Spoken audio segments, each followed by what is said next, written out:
Hello YouTube, Beat here back, another kicking action figure review. Today's review is over the Artillery Armor War Machine from the Iron Man, the Armored Avenger 3 3/4 inch line. He's number 2 in the line, following the Shield Breaker armor. I would like that figure. I'd like all of them, for my armory. But it's whatever. But yeah, it's a really cool war machine. It's my first war machine for my armory, actually. I have a bunch of Iron Man and Iron Patriot, but I did not have a war machine until now, so this is really great that I finally got one. But yeah, he does come with a few accessories. To be totally honest, to me, they just look like recast G.I. Joe accessories or something. They look like they were from G.I. Joe or whatever, because you can see like where you would slide the ammunition through there, but it didn't come with any ammunition or anything. Like it's a turret minigun, obviously. Silver, orange there, which is odd choice. Figured they'd do the blue to match him maybe, but if that's what it was originally and they just had some left over, I don't know. This was cast in blue, kind of starry metallic-ish blue, which is a little weird. And it does have a gray missile. You just press the button on the top and just kind of basic little missile. No big deal. Sculpting on them's alright. He has this these things on the back that you flip up, and then you just pop these on. Oops. Whoa! Well, there goes the missile.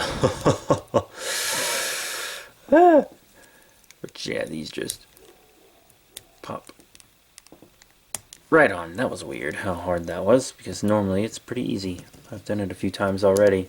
Had this guy for a while now, actually. So yeah, that's some pretty heavy-duty stuff right there. Check that out. Yeah, so he's got some real dope stuff accessory-wise. You can also stack both weapons up on top of each other if you like, because there's a little nub right on top of the big minigun. But this is a little ridiculous, and this is actually a thing that they kind of had planned out, because it's shown on the back, snap-on weapons. So I mean, wow. That's pretty crazy, though. I mean, I'm not going to display him with either of these on, even though I do think that the minigun turret thing looks really cool. Like, I think it's very anime-like, I think. Like, Ceres Victoria's Harkonnen or something. Ooh. Figma should make a Ceres Victoria figure. Anyways, but yeah, that's just the accessories, I'm just going to go right into articulation. You already saw me move these little nubs around. The head, I think, is supposed to move, but mine doesn't. It's just kind of stuck there. I should take a hair dryer to it or something, but I don't currently have a functioning hair dryer. I used to, but right now I'm without.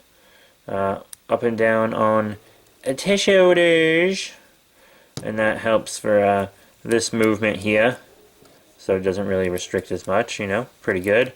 And you also get some forward and back. You got a swivel, up and down right there.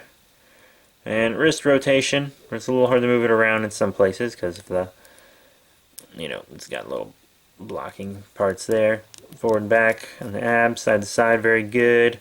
You get nice rotation here. And there is in and out. You can go in and out, which is very nice. Double knee bend. Up and down on the foot, and a little side to side as well. Pretty good for a 3 3/4 inch figure.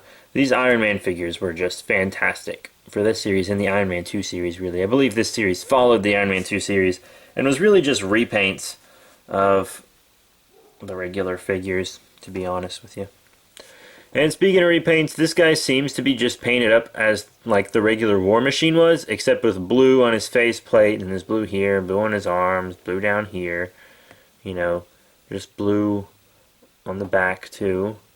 You just put a bunch of blue on a regular looking War Machine and gave him big goofy weapons instead of his regular ones. That's all this figure really is. So you might want to pass on him if you have the regular War Machine, unless you're like me and are just building an armory. I got this guy real cheap, so no biggie. Got him, snagged him at a flea market, so whatever. But now let's just take a look a little closer. You know, you can see that blue and stuff, and it's pretty clean for the most part.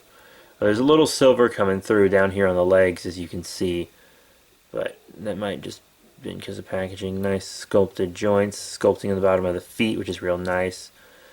And peg holes, because this is a sculpt from the Iron Man 2 line, and they all came with stands. You see those little nubs? I really like this sculpt on the arms. This is really nice War Machine sculpt.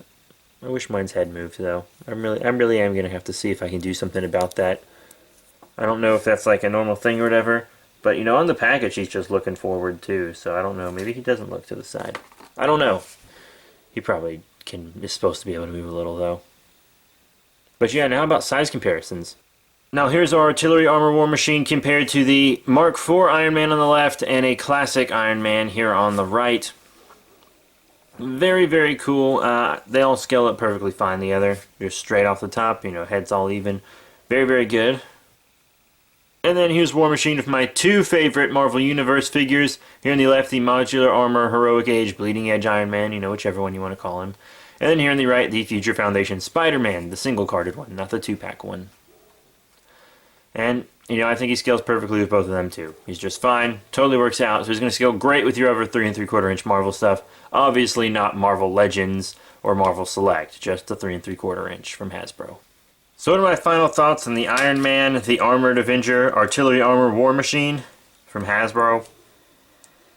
Well, he's a neat little figure. You know, I'd probably be a little more disappointed in him if I had the regular War Machine, but I don't have any of the other War Machine figures at all. So, you know, nothing really going down. But I have to say he's a fun little figure. Wish I could move his head. I would have preferred the regular War Machine accessories, but once again, I don't have the regular War Machine, so my opinions on that would probably be different if I did. If I had the regular War Machine, I'd probably be like, they should have given us new weapons, you know, because that's just how it works, you know. That's just how it works, but I'm fine with these weapons. The blue missile launcher, I feel like they could have done better than that, honestly. But I actually do kind of like the minigun. It does have a nice, fun quality to it. You can actually remove the little minigun tip. Oh, yeah, I did forget to mention that, actually. You can spin the end of the minigun. I think what happens is the ammo goes through here, and then it pulls on this blue pin that's in there, and it makes the minigun spin. So I do honestly think this is from a G.I. Joe figure. I think that's what this is from. I think it's a G.I. Joe thing. But, yeah, so honestly, I'm going to give this War Machine 3 out of 5 stars. It would be 4, but I'm giving him 3 out of consideration for people that do own the original War Machine. Because honestly, if you have the Iron Man 2 movie series War Machine, then you don't really need this guy. Unless you're just doing a big armor and you want all these different armors in your armory like me, and you're just trying to find all these old figures cheap. I mean, that's fine. I get most of these for like $5, to be totally honest with you. Find them on clearance and at flea markets and stuff. And little markdown stores. So,